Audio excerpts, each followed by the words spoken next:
Welcome back, everybody. It is our Grassroots Citizens Panel. Of course, Hilary Clinton is in the news. She's dominating the news, basically as the only Democrat candidate in the presidential fray for 2016. Now, the problem she faces, which has been pointed out here on the show by previous guests earlier this week, political analysts, is that she's already made it clear that she's trying to distance herself from the economy, and will continue to do so should the economy go sideways or down, as it is anticipated to do for 2016. Now she's distancing herself from Obamacare. How does she do that? How does she win an election attached to the president, who, of course, is an incumbent Democrat, while distancing herself from Obamacare and the economy? Let's go to Bunny Hunter in Florida. Bunny, she was in Iowa, and a business owner who owns a fruit stand asked her why he has to pay more for private plans under Obamacare than previous. And she said, well, we don't know that. That's not right. I vow to keep, quote, the best parts of Obamacare. Is she not admitting that Obamacare is flawed? Yeah, definitely. And you asked, how does she do what she do? Well, she's a chameleon, so she's going to go whichever way is best for her political gain. I'm not sure she has any morals to speak of whatsoever, but that's another topic. Yeah, and just saying that is admitting straight off the bat that it is flawed. And are there any good things? She's going to keep the best parts? What best parts? What are the good parts? I don't know that there are. Yeah, you know, it does admit the flaws right out of the bat. Jan, we've had a lot of, each show we have someone from the left on the program, and I would say less than half of the guests that we ask who are on the left say that they're excited about Hilary Clinton. Some say, well, I'm not even sure I'm going to vote for her. How do you feel about Hillary? Well, I think that defies what the polls are saying. And look, Hillary Clinton is immensely popular. She certainly isn't going to have any opposition within the Democratic Party to the nomination. And so she's enjoyed great popularity over the years. Just to kind of respond to Bonnie, there are some wonderful aspects of Obamacare, the most important of which is people cannot be denied coverage because of pre-existing conditions. People will be able to switch their policies with pre-existing conditions.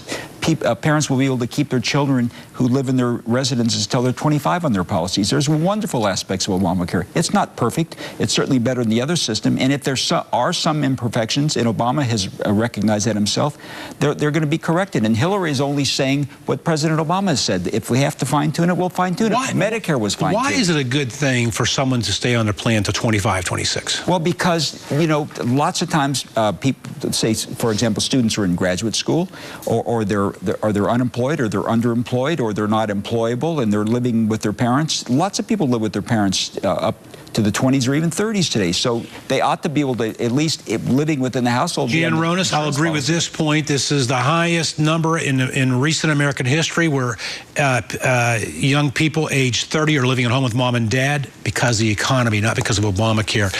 Barry Nussbaum, you agree with Barry?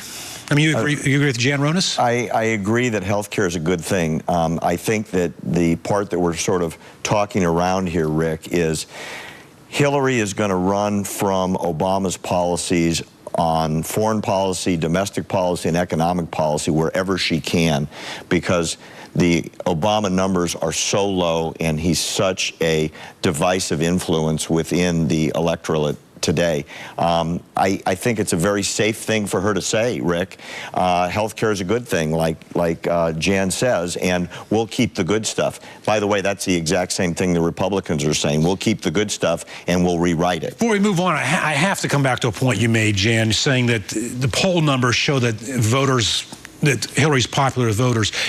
Recent poll by Rasmussen Report show that 3/4 of Democrat voters do not want Hillary uncontested in the primary. 3/4 of Democrat voters want a challenger to Hillary. What say you to that? You know, I think that with any democracy that, for example, one-party rule is not good, and there should be opposing points of view heard, and there should be opposing candidates, because I don't. But not in the Democrat Party in 2016. Listen, there are other Democratic contenders out there that I would like to see enter the race, and it ought to be a competitive race, and it ought to be a competitive race. Nobody should be anointed for that position. That's what we're saying, but you guys are doing it. You're supporting it. Bunny, you want to say something?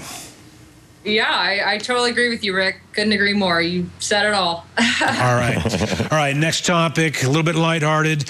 Will a volcanic eruption destroy humanity? If it's not global cooling, it's global warming. If it's not global warming, it's global climate change. Now scientists warn that we should prepare for a global catastrophe.